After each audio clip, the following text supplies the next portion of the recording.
Ez ugye az egyik uborkafajtám, ez a tojás uborka. Hihetetlenül édes, ropogós, leves, nagyon finom. Teljesen más, mint amit mi magyarok megszoktunk, mert ha látunk egy ilyen uborkát, akkor azt hisszük, hogy túl van érve, nem szedtük le időbe, és nagy kemény magjai lesznek, és ez nem olyan. Ez nagyon finom, így ebben az állapotában, ezt még hagyom nőni. És hát sokan írtátok, hogy át fog porzódni. Igen, valószínű, le is kell szednem, mielőtt olyan termős virágokat hoz a dinnyém, hogy ne fertőzze, ne porozzák át, teljesen így van. Itt egy kétségbeesés áldozata vagyok, annak, hogy itt megették az uborkafajtáimat, szia Bőrcsike, a csigák, úgy került ide a dinnye, hogy nem maradjon üres az ágyás, úgyhogy ezt a két uborkát innen majd ki kell szednem.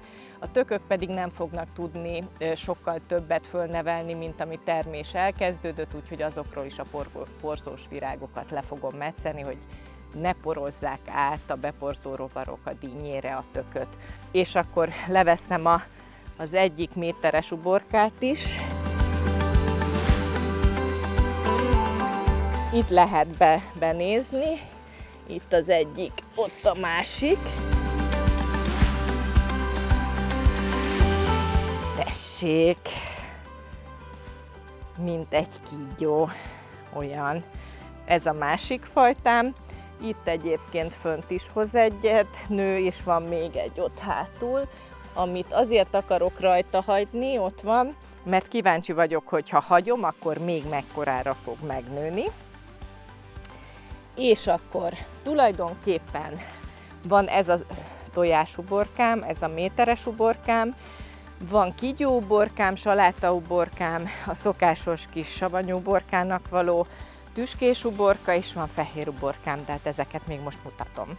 A múltkori anyagban láthattátok ezt a tökfélét, amire sokan azt írtátok, hogy ez hébértök lesz, majd a szára is vastagszik, meg dísztök, biztos nem ehető, mérgező. Nem, ez egy Magyarországon ismeretlen sütőtök-fajta, ami egy zseniális sütőtök egyébként.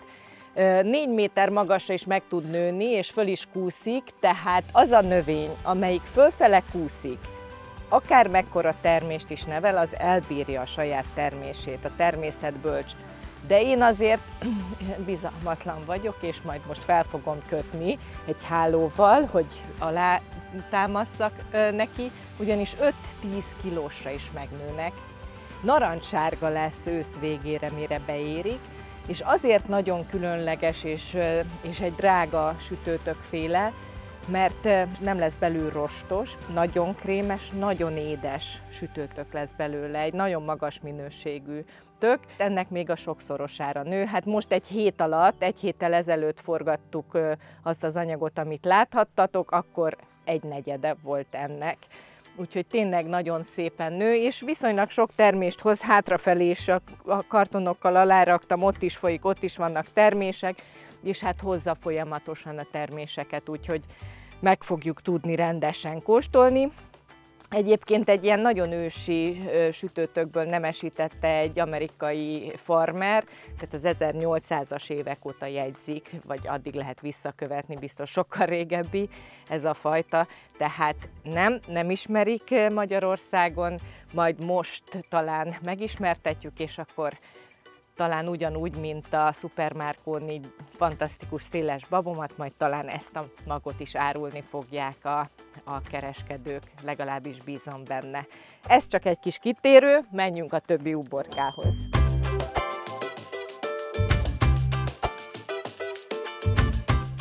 Na hát ez az, amit ismerünk, salátauborka. Úgy, saláta, savanyítani való uborka. És akkor itt a salátauborka. Ezt egy kicsit beakadt a rácsba, megnyomta. Gyönyörű szép. Hát ez rengeteget termett már, és most is 1, 2, 3, 4 új termése van. És szerencsére szép egészséges is. Tehát akkor ez már 4 féle.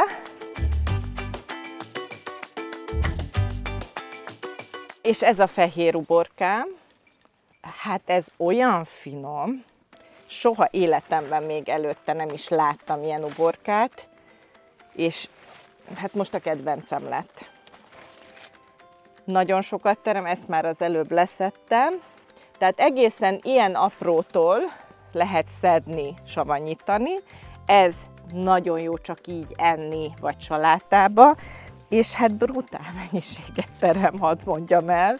Tehát folyamatosan ontja magáról az uborkát, és egész, ettől se kell még megijedni, nagyon finom ez is, tehát nem túl nagy ezen a fajtán.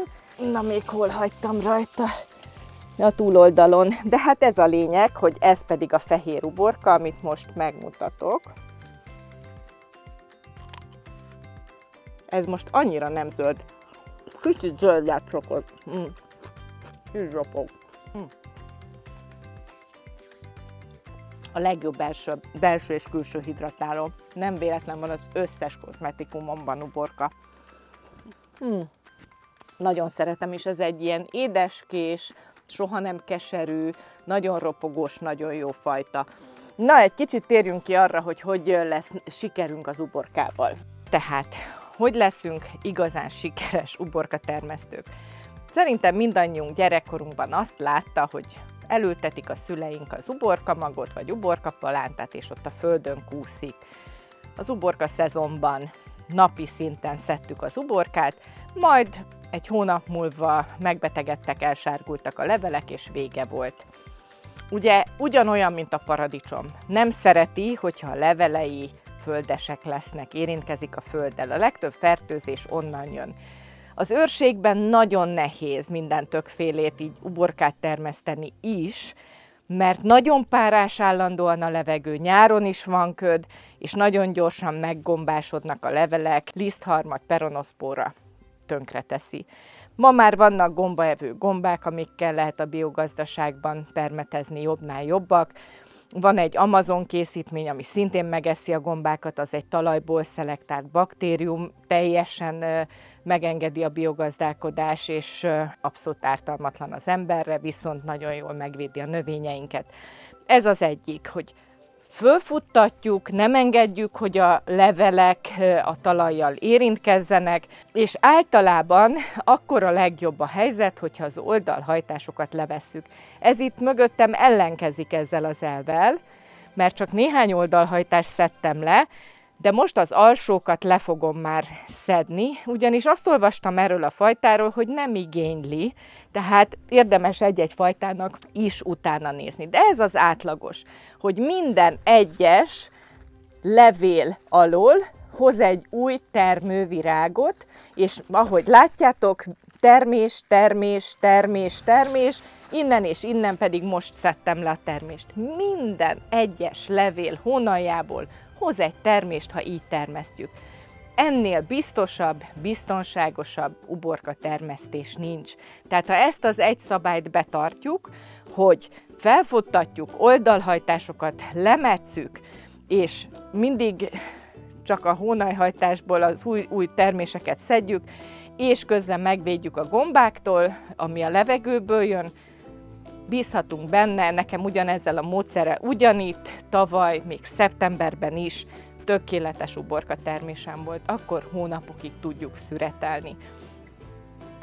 Ez az egy fontos dolog van, hogy legyen hol tovább nőnie az uborka termésnek. Tehát nagyon ügyes és sikeres uborka termesztést kívánok.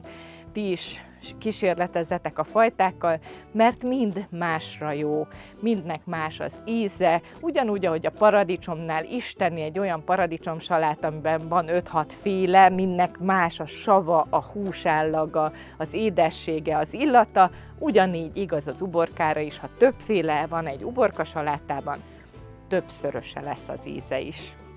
Jó kertészkedést kívánok!